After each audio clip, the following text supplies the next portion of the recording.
Podcast do Transporte. Para uns e outros, talvez ainda seja novidade falar de gênero e transporte. Uma novidade até mesmo encarada com certa desconfiança, como se fosse apenas um modismo ou coisa assim.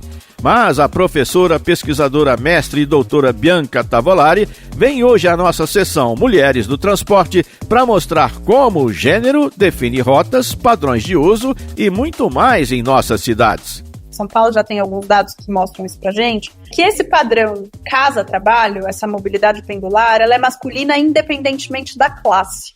E que mulheres, elas vão parar no supermercado para fazer compra, parar na creche para pegar o filho, parar na casa de um parente porque tem um trabalho de cuidado de alguma pessoa idosa, parar na farmácia para comprar remédio. Mulheres, então, dificilmente fazem trajetos tão longos, né?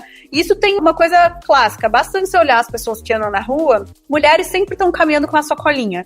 Porque teve que parar em vários outros lugares. Sacola de feira, sacola de farmácia, carregando criança no colo. Então, isso tem impactos, por exemplo, quando a gente pensa políticas para bilhete único. Se você coloca uma janela em que você permite que tenha a isenção do próximo bilhete, e essa janela é linear, ou seja, você não faz diferenciação para quem é usuário, você penaliza quem tem que fazer as diversas paradas.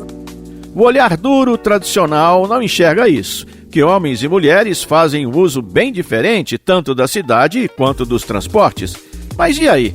Isso é simplesmente uma questão de gênero? Bianca Tavolari, pesquisadora e integrante do Conselho Consultivo do Instituto dos Arquitetos do Brasil, tem a resposta. Quando, por exemplo, eu falo do padrão de mobilidade das mulheres, que é distinto, essa não é uma questão só para quem estuda gênero, isso é uma questão de política pública, isso é uma discussão de desigualdade, isso é uma discussão de como a gente forma as nossas cidades.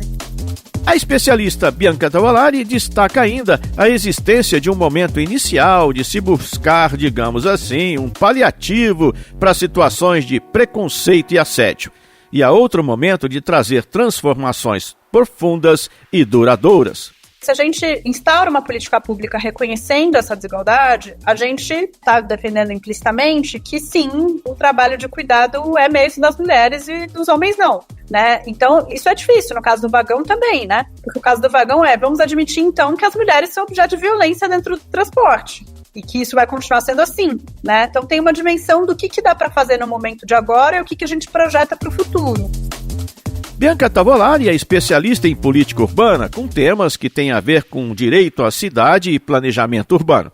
Ela nos contou ainda sobre as barreiras que ela e outras mulheres enfrentam até para serem ouvidas na hora da discussão dessas questões, e que o comportamento de desconfiança com mulheres, principalmente mais jovens, não poupa nem ambientes mais ilustrados como a universidade. Ouça o que diz Bianca Tavolari. A academia não está livre de reproduzir desigualdade de gênero, especialmente para mulheres jovens, né? A gente tem toda uma dimensão do que é ser alguém que é ouvido, alguém que pesquisa e produz conhecimento, reconhecido pelos pares, reconhecido na esfera pública. No meu caso, eu tenho um privilégio porque eu sou branca, né? Para mulheres negras, isso é ainda mais difícil, é uma dificuldade de entrada, de inserção. Além disso, eu também sou muito privilegiada, no sentido de que desde muito cedo pude estudar sem precisar trabalhar. Acho que talvez a dificuldade seja mais por cobrar critérios mínimos de padrão de políticas públicas e de que as evidências sejam levadas em conta e que a democracia seja levada em conta. Para Bianca Tavolari, o machismo também vem numa versão adoçada, mas que esconde interesses gigantes. Ela dá o exemplo.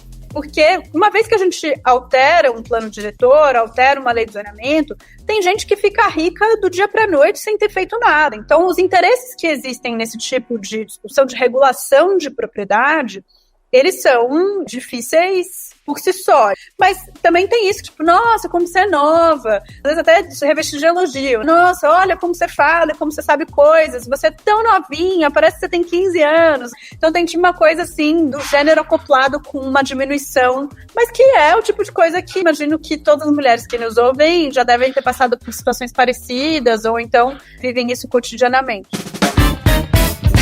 Podcast do Transporte.